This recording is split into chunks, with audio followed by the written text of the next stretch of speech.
Bonjour tout le monde, bonjour mes chers élèves. Aujourd'hui, je vais continuer la présentation des corrigés des sujets de l'examen national du bac 2016, filière internationale, option français, session, deuxième bac SVT, matière sciences de la vie et de la terre, session normale. L'exercice d'aujourd'hui se situe dans la partie raisonnement scientifique et communication écrite et graphique. C'est l'exercice 3, première partie. C'est un exercice en rapport avec la génétique mendélienne. Dans un premier temps, je vais vous présenter une lecture globale et une discussion générale de l'énoncé de l'exercice avant d'attaquer le détail de la présentation de réponses aux différentes questions. Bien, vous avez ici, dans le cadre de l'étude de la transmission de certains caractères héréditaires chez la drosophile et de certains facteurs intervenant dans la diversité génétique, on propose les données suivantes. Donnée 1, on réalise un croisement entre des femelles sans bande grise sur le thorax et aux yeux rouges et des mâles avec une bande grise sur le thorax et aux yeux bruns. La génération F1 issue de ce croisement est composée de drosophiles sans bande grise sur le thorax et aux yeux rouges. Eh bien, comme vous pouvez le constater ici, donc à première vue, donc à chaque fois qu'on est face à ce genre de données, donc on doit avoir toujours le réflexe de décrypter le contenu de ces croisements, le contenu de cet énoncé. Eh bien, vous avez ici un croisement, donc il s'agit de la drosophile. Il s'agit donc d'un cas de dihybridisme, puisque nous avons l'étude de deux caractères héréditaires, à savoir la présence ou l'absence des bandes grises sur le thorax, et ça d'une part pour le premier caractère. Pour le deuxième caractère, il s'agit de la couleur des yeux. Eh bien, vous avez ici un croisement classique entre deux lignées pures, puisque nous avons un F1 homogène, puisque donc F1, le phénotype de F1 correspond à l'une des lignées parentales, eh bien, cela veut dire qu'il exprime les allèles dominants. Donc, on a dit, donc on peut déduire donc l'homogénéité de F1, ça nous indique que les deux lignées parentales sont deux lignées pures. Donc, c'est l'application de la première loi de Mendel. Deuxièmement, le phénotype de F1 nous permet d'identifier les allèles dominants et les allèles récessifs. Donc, il s'agit d'un cas de dominance pour les deux caractères puisqu'il n'y a pas de phénotype intermédiaire. Le phénotype intermédiaire, ça indique le cas de la codominance. Ici, nous avons une dominance, tout court. Donc, dans le détail, qu'est-ce qu'on va constater? Donc, l'absence de bande grise sur le thorax, ça correspond à un allèle dominant par rapport à l'allèle responsable de la présence des bandes grises sur le thorax. Ça, c'est pour le premier caractère. Pour le second caractère, on va constater que la couleur des yeux, la couleur rouge, correspond à l'allèle dominant et la couleur des yeux, la couleur brune, correspond à l'allèle récessif. Voilà donc ce qu'on peut déduire de ce premier croisement qui est dans la donnée numéro 1. Alors, qu'est-ce qu'on a dans la suite? Dans la suite, on vous donne donc la première question. Première question. Donc, vous pouvez constater ici, dans la première question, que déduisez-vous des résultats de ce croisement? Eh bien, généralement, on va déduire 3 points. Le premier point, c'est indiquer qu'il s'agit d'un dihybridisme, donc deux caractères héréditaires, la présence ou l'absence des bandes sur le thorax et la couleur des yeux. On va dire aussi que l'uniformité des hybrides de la génération F1 nous indique que les deux lignées parentales sont deux lignées pures, et c'est l'application de la première loi de Mendel. Et le troisième point, c'est la dominance et la récessivité, c'est-à-dire, on va déduire que pour la couleur des yeux, l'allèle correspondant au rouge est dominant par rapport à l'allèle correspondant à la couleur brune. Et pour les bandes sur le thorax, on a donc l'absence de bandes correspond à l'allèle dominant et la présence des bandes correspond à l'allèle récessif. Donc c'est tout ce qu'on peut dire à propos de ce qu'on peut déduire de ce premier croisement. Bien sûr, si, est-ce qu'il s'agit d'un cas de transmission autosomique ou bien transmission gonosomique, on ne peut pas le savoir à partir de la donnée numéro un. De même que pour les deux caractères, on ne peut pas savoir s'ils sont liés ou bien indépendants. Donc ça, on ne peut pas le déduire à partir de ce premier croisement. Bien, qu'est-ce qu'on nous demande au niveau de la deuxième question? Sachant que les deux caractères, que les deux gènes étudiés ne sont pas liés au sexe, c'est-à-dire que nous avons une transmission autosomique pour les deux caractères. C'est-à-dire que les deux gènes en question sont portés par des autosomes. Donc, ici, ça fait partie des données. Donc, on nous dit que ce n'est pas lié au sexe. Alors, donner les génotypes des individus de la génération F1, c'est-à-dire les hybrides de la génération F1, dans le cas où ces deux gènes sont indépendants ou bien ces deux gènes sont liés. Donc, on n'a pas encore de données qui nous permettent de trancher est-ce qu'il s'agit de gènes liés ou bien de gènes indépendants. Tout ce qu'on nous a dit, c'est que les gènes ne sont pas liés au sexe, mais on nous demande dans la deuxième question, tout simplement, de donner les génotypes de la génération F1 dans le cas où on a des gènes qui sont liés et dans le cas où on a des gènes qui sont indépendants. Donc, ici, on nous dit, on ne demande pas de justifier quoi que ce soit dans la deuxième question. Donc, ce qui est demandé, c'est tout simplement présenter les génotypes de F1. Eh bien, pour présenter les génotypes de F1, on doit utiliser les symboles qui sont proposés ici. Qu'est-ce qu'on nous propose ici? Grand B, petit b pour les allèles du gène responsable de la présence ou l'absence d'une bande grise sur le thorax. Donc, d'après les données du premier croisement, donc on va dire que grand B, ça correspond à l'absence des bandes sur le thorax, et petit b correspond à la présence de ces bandes. C'est-à-dire grand B, absence des bandes sur le thorax, c'est un allèle dominant, et petit b, présence des bandes sur le thorax, correspond à l'allèle récessif. Et pour la couleur des yeux, eh bien, R majuscule, ça correspond à la couleur rouge, c'est l'allèle dominant, et R minuscule, ça correspond à la couleur brune. Donc la couleur brune, c'est l'allèle récessif. On va le représenter par un R minuscule. Eh bien, en tenant compte de l'utilisation de ces symboles, je dois dire tout simplement que au moment où l'on répond à la première question, surtout lorsqu'on répond à la partie qui correspond à la dominance et récessivité, c'est à ce moment-là, au niveau de la première question, qu'on va saisir l'occasion pour présenter les symboles qu'on va utiliser pour représenter les différents allèles.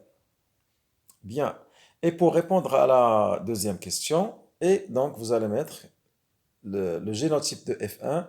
Si c'est un cas de gène indépendant, vous allez mettre tout simplement, donc comme ceci, grand R, petit r, grand B, petit b. Et s'il s'agit d'un cas de gène, donc ça c'est dans le cas de gène indépendant, s'il s'agit de cas de gène lié, eh bien vous allez mettre quelque chose comme ceci, c'est-à-dire ici grand R, petit r, et ici grand B, petit b. Donc c'est le génotype qui correspond aux hybrides de la génération F1. Donc on vous demande dans la deuxième question de présenter le génotype des hybrides de F1 dans le cas où les gènes seraient liés et dans le cas où les gènes seraient indépendants. Donc, jusqu'à présent, donc, vous pouvez constater que la première et la deuxième question sont relativement des questions faciles. La suite, on vous dit la donnée numéro 2. Donc, on va vous présenter une autre donnée. Eh bien, qu'est-ce que vous avez dans la donnée numéro 2? Le document 1 présente l'emplacement relatif de quelques gènes, c'est-à-dire les loci. Donc, l'emplacement du gène, on l'appelle un locus. Au pluriel, on dit des loci. Donc, on dit un locus, des loci. Le document 1 présente l'emplacement relatif de quelques gènes, des loci, de la drosophile sur les chromosomes 2 et les chromosomes numéro 3. Donc, vous comprenez, pour la drosophile, vous savez très bien que la formule chromosomique de la drosophile, c'est 2n égale à 8. C'est-à-dire, nous avons 3 paires d'autosomes et une paire de gonosomes. Et puis, lorsqu'on vous dit chromosome numéro 2, chromosome numéro 3, et bien sûr, vous comprenez que ce sont des autosomes. En plus de ça, dans la donnée numéro 1, on vous a présenté, on vous a dit qu'il s'agit de gènes qui ne sont pas liés au sexe, c'est-à-dire les gènes sont portés par des autosomes. Eh bien, le document 1 présente l'emplacement relatif de quelques gènes. Vous avez ici, sur le chromosome voilà, sur le chromosome numéro 2, vous avez le gène responsable de la couleur du corps et le gène responsable de la forme des ailes. Et sur le chromosome numéro 3, vous avez l'absence ou la présence de bandes sur le thorax et la couleur des yeux. Eh bien, la partie qui nous intéresse, c'est la partie qui correspond aux caractères qui sont étudiés dans le premier croisement, à savoir l'absence ou la présence de bandes sur le thorax et la couleur des yeux. Eh bien, qu'est-ce qu'on peut donc déduire de ce document numéro 1? Eh bien, ce document numéro 1, il nous présente tout simplement la carte factorielle par rapport à 4 caractères héréditaires. Donc, il y a la couleur du corps et la forme des yeux, la forme des ailes. Et sur le chromosome numéro 3, vous avez le caractère lié aux bandes sur le thorax et le caractère lié à la couleur des yeux. Eh bien, qu'est-ce qu'on peut déduire à partir de ce document? Vous avez ici un axe gradué, et cet axe gradué, ça nous donne les distances exprimées en centimorgane. Donc, j'ai dit, c'est une carte factorielle. Alors, ce qui est important dans ce document numéro 1, c'est comment on va pouvoir déduire la distance entre les gènes à partir de cet axe gradué. Eh bien, en ce qui nous concerne, c'est-à-dire les caractères qui sont étudiés dans le premier croisement, c'est les bandes sur le thorax et la couleur des yeux. Qu'est-ce qu'on va faire? On va tout simplement faire une sorte de projection ici, comme ça, et une autre projection ici. Et vous allez déduire que la distance entre les gènes qui correspondent respectivement aux bandes sur le thorax et à la couleur des yeux, c'est 88 moins 62. 88 moins 62. Donc 62, 70, vous avez 8, 18 plus 8. 18 plus 8, ça fait 26. Donc 26 centimorgans, c'est la distance. C'est la distance entre les deux gènes qui correspondent à la bande sur le thorax et la couleur des yeux. 26, c'est-à-dire 88 moins 62. Donc, c'est ce qu'on peut déduire de ce document qui nous présente une sorte de carte factorielle. Alors, après ce document 1, qu'est-ce qu'on nous demande dans la troisième et la quatrième question? Donc, ce sont les dernières questions. Troisième et quatrième question. Troisième question, en vous basant sur le document 1, c'est-à-dire celui-là, le document qu'on vient de voir tout de suite, c'est-à-dire à l'instant, qu'on vient de voir à l'instant, donner le génotype à garder parmi les génotypes proposés dans la réponse à la question numéro 2. Et la question numéro 2, ça correspond aux gènes qui sont présents sur le chromosome numéro 3, c'est-à-dire les bandes du thorax et la couleur des yeux.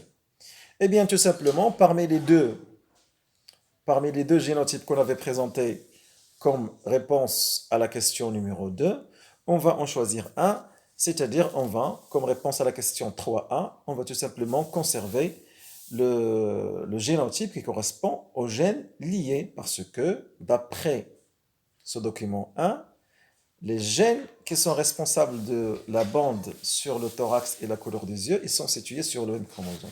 Donc, ce sont des gènes liés qui correspondent à deux caractères liés. Donc, on va conserver ce génotype, c'est-à-dire sur le même chromosome, sur la même paire de chromosomes, on va présenter les deux couples d'allèles.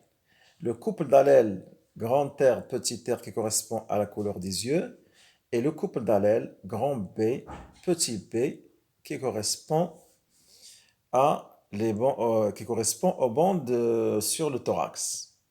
Donc, on va présenter ce génotype, ce double trait, ça représente donc une seule paire de chromosomes homologues. Et sur cette paire de chromosomes homologues, on va présenter les deux paires d'allèles, les deux couples d'allèles, à savoir le couple grand R petit r et le couple grand B petit b. Donc, c'est ce qu'on doit donner donc dans la réponse à la question 3a. Pour la question 3b, déterminer la distance qui sépare les deux gènes étudiés. Eh bien, l'astuce, c'est tout simplement de pouvoir faire donc cette fameuse projection. On a dit donc, on va dire 88 soit moins 62, ça va vous donner 26. Donc ici, lorsqu'on vous présente une carte factorielle et on vous présente l'emplacement des deux gènes sur le même chromosome, eh bien, c'est évident que vous devez comprendre qu'il s'agit de gènes liés.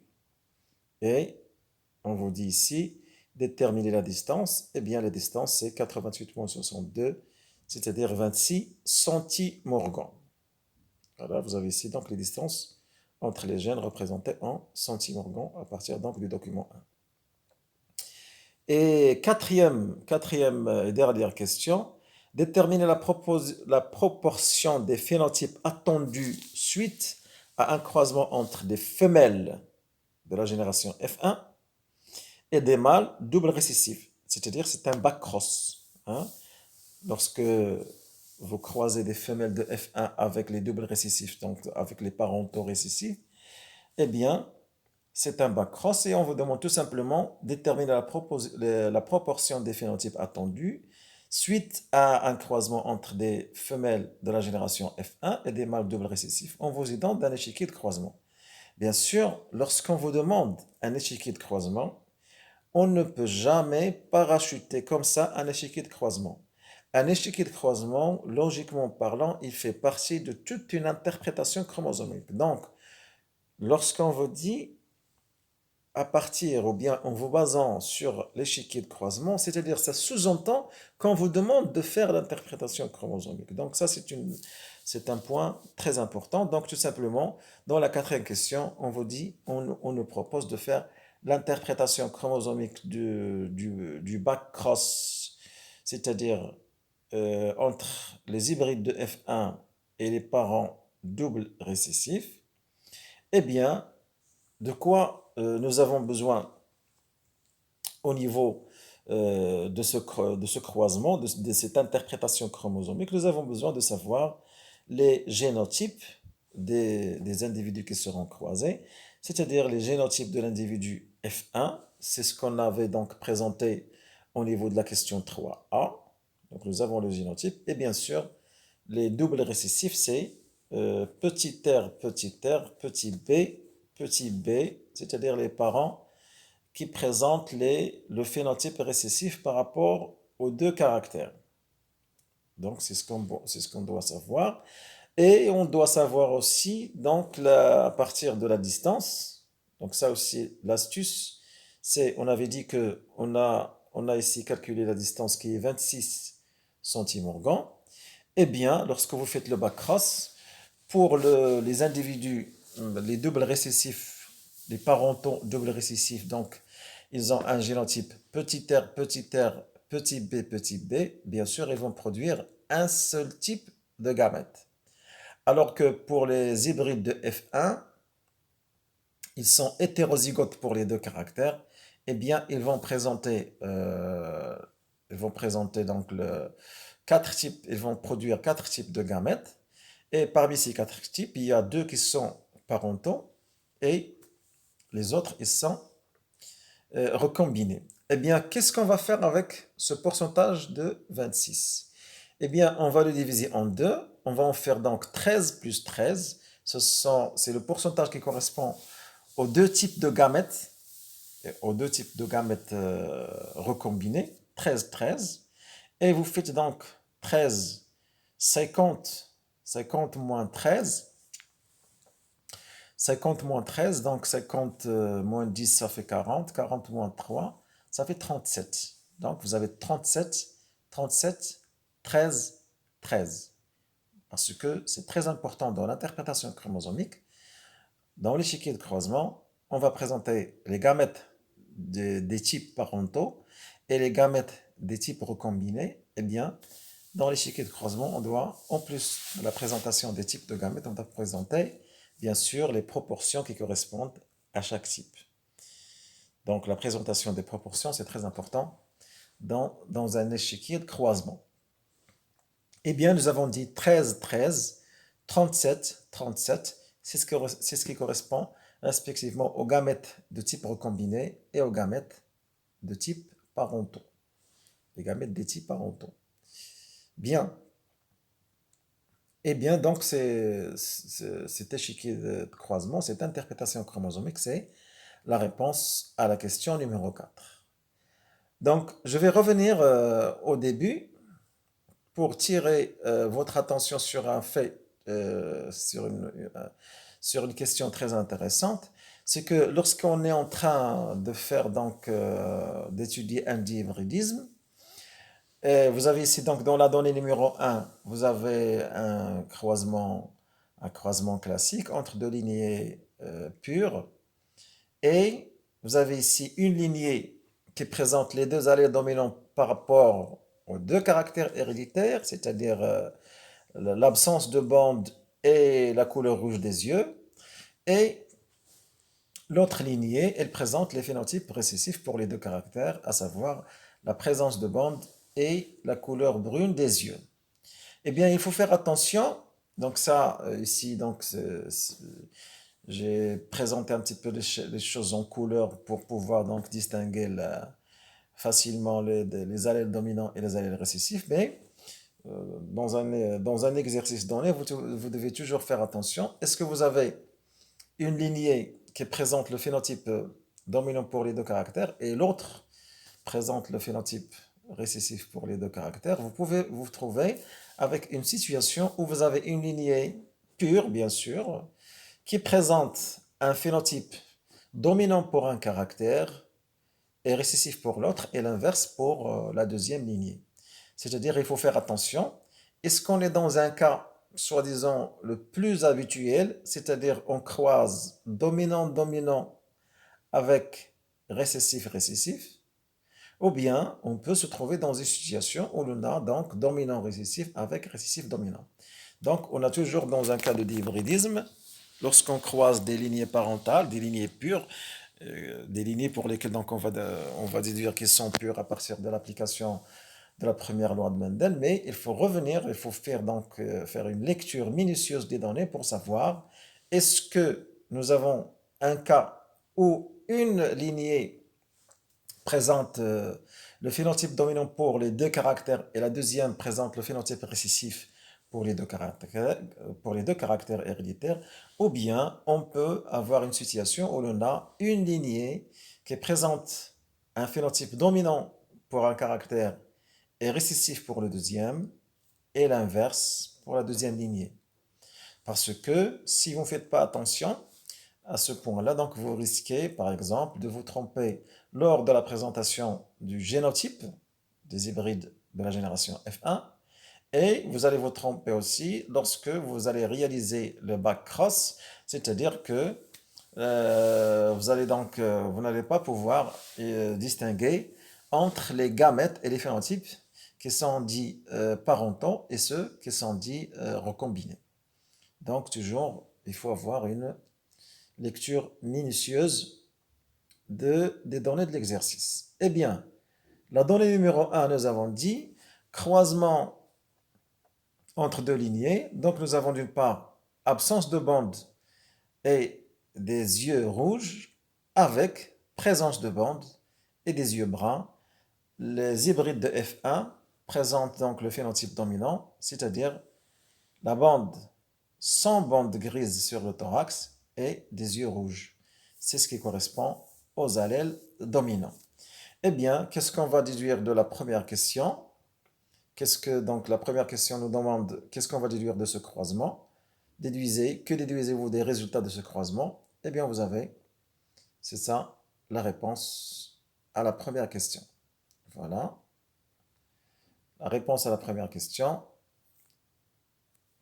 C'est un cas de dihybridisme. Donc, euh, vous avez ici donc la présentation, comment on doit présenter une réponse. Donc, vous pouvez constater déjà la forme sur le plan de la forme. Vous avez ici le numéro de la question, c'est-à-dire petit 1, déduction. Et vous pouvez constater ici que vous avez le premier point, le deuxième point et le troisième point. Et sous le troisième point, vous avez premier tiré et deuxième tiré. Donc, c'est une façon qui va vous permettre de présenter votre réponse d'une façon claire, c'est-à-dire que les éléments qui constituent votre réponse sont présentés d'une façon qui est agréable.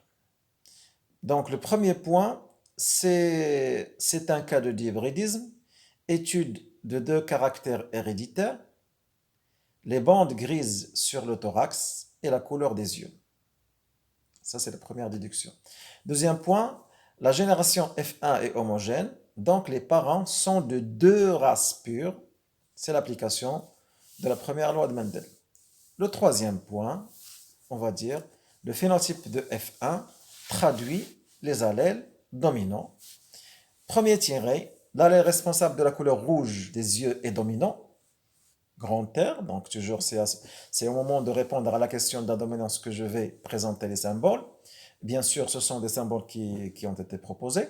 L'allèle responsable de la couleur rouge des yeux est dominant grand R, alors que l'allèle responsable de la couleur brune des yeux est récessif petit r.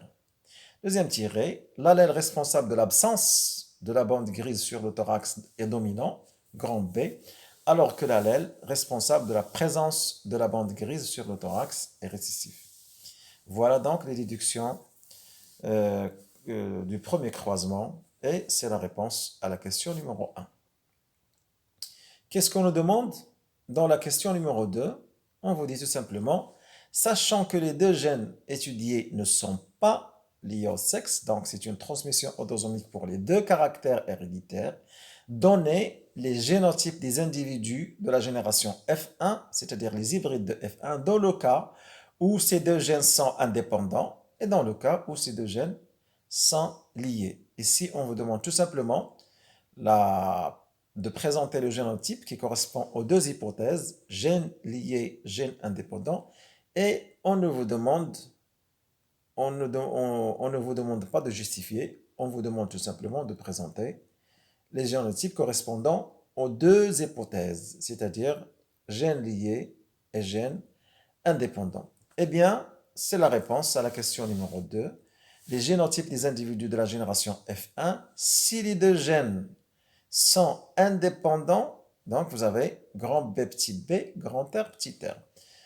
Vous pouvez ici, donc, au lieu de présenter des traits inclinés, vous pouvez présenter, par exemple, deux doubles traits comme ça, entre parenthèses, et vous allez présenter ici grand B, grand R, petit r. C'est ce qui correspond, donc, c'est le génotype correspondant à l'hypothèse de gènes indépendants. Et si les deux gènes sont liés, eh bien, vous avez la deuxième manière d'écrire le génotype, c'est-à-dire, vous allez présenter un seul double trait, c'est ce qui représente une seule paire de chromosomes homologues sur laquelle vous allez présenter les deux couples d'allèles, à savoir grand B petit b et grand R petit r. Voilà donc la réponse à la deuxième question. Passons à la suite. La donnée numéro 2 nous présente une carte factorielle. Alors, qu'est-ce qui est intéressant dans cette carte factorielle? Eh bien, c'est une carte qui nous montre deux choses. D'une part, ça nous montre qu'il s'agit de gènes liés, puisque nous avons sur le même chromosome, c'est-à-dire le chromosome numéro 3, nous avons les loci correspondant aux gènes responsables de la bande sur le thorax et de la couleur des yeux. C'est le chromosome numéro 3.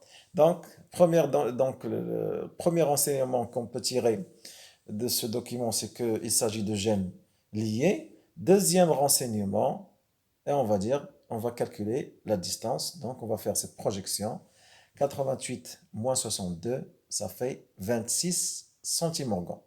Et bien sûr, puisque c'est une distance assez importante, c'est ce qu'on appelle donc un linkage relatif. C'est-à-dire un linkage relatif, c'est un linkage c'est un linkage pour lequel la distance entre les deux loci des deux gènes, elle est assez importante, de telle sorte qu'il va permettre le déroulement du crossing over. Et voilà donc, qu'est-ce qu'on va dire comme réponse à la question 3A? 3A, donner les génotypes à garder parmi les génotypes proposés. Dans la réponse à la question numéro 2, justifiez votre réponse. Eh bien, tout simplement, on va dire que puisque le document nous présente les deux loci sur le même chromosome, il s'agit de gènes liés, eh bien, on va conserver le génotype correspondant à la situation des gènes liés. Voilà, 3A. Les deux gènes sont portés par le même chromosome, c'est-à-dire le chromosome 3. C'est à partir du document 1. Donc, les génotypes à garder est celui des gènes liés. Hein. Donc, ici, cette justification, c'est-à-dire que vous avez compris le contenu du document 1. C'est ça. Je dis dans la réponse, les deux gènes sont portés par le même chromosome, c'est-à-dire le chromosome numéro 3. Comment j'ai su cela? Eh bien, c'est à partir du document. Donc, le génotype à garder, c'est celui des gènes liés, et vous avez donc l'écriture du génotype dans le cas de gènes liés. Voilà, ça c'est donc la réponse à la question 3A. Qu'est-ce qu'on nous demande au niveau de la question 3B? Déterminer la distance. Donc, la distance, vous avez donc ici la distance. J'ai dit donc, vous allez faire la projection, 88 moins 62, et vous allez en déduire qu'il s'agit d'une distance de 26 centimorgans. Voilà.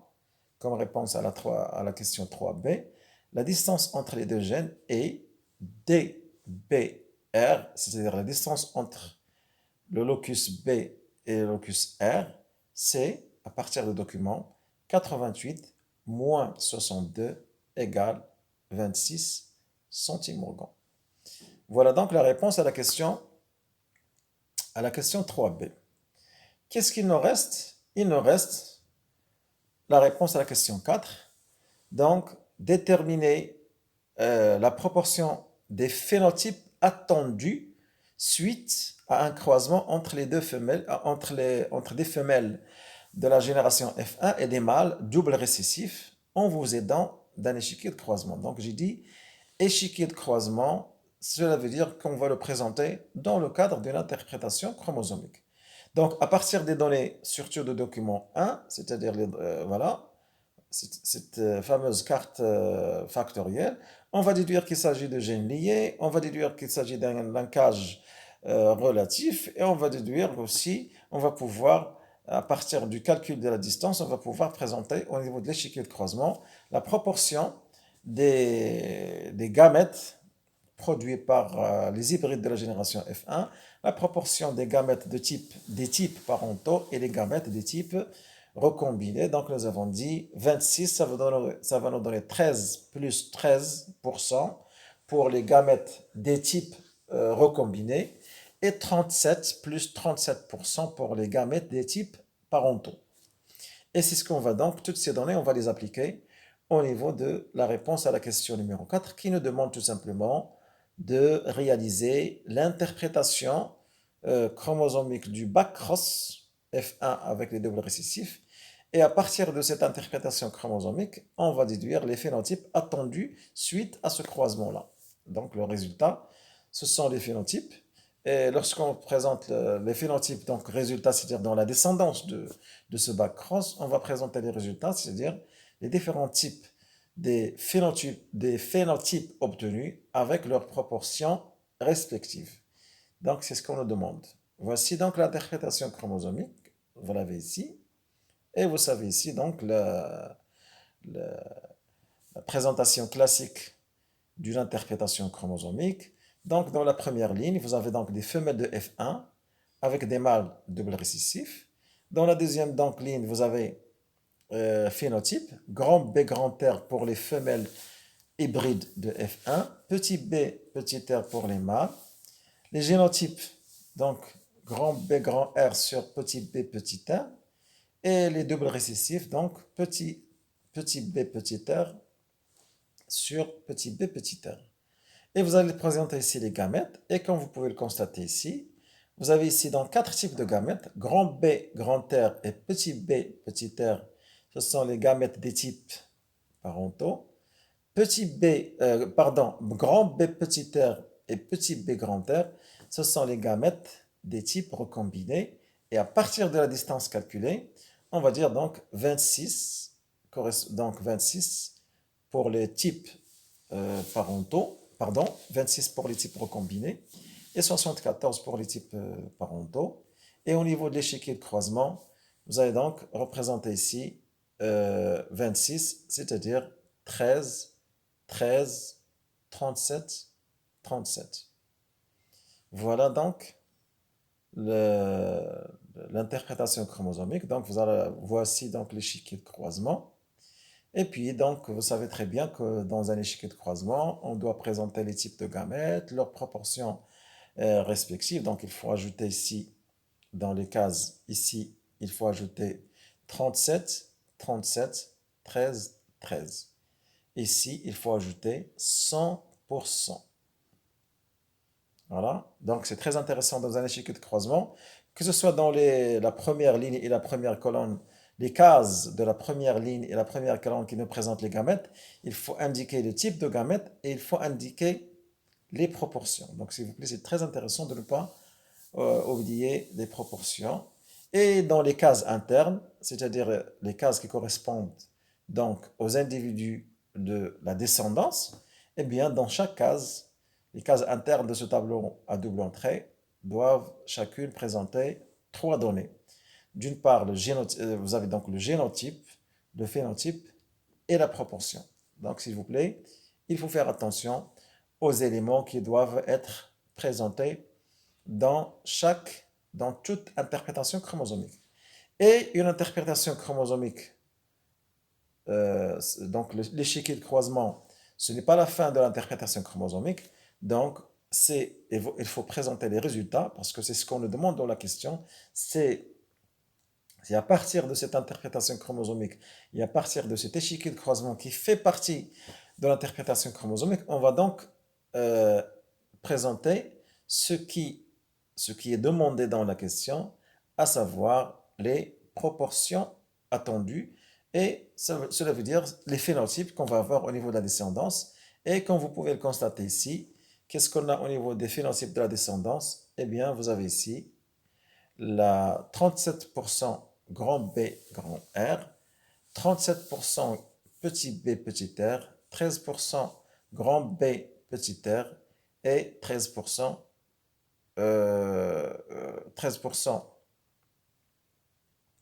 grand B, petit r et 13% grand B. Non, il y a quelque part quelque chose qui ne marche pas ici.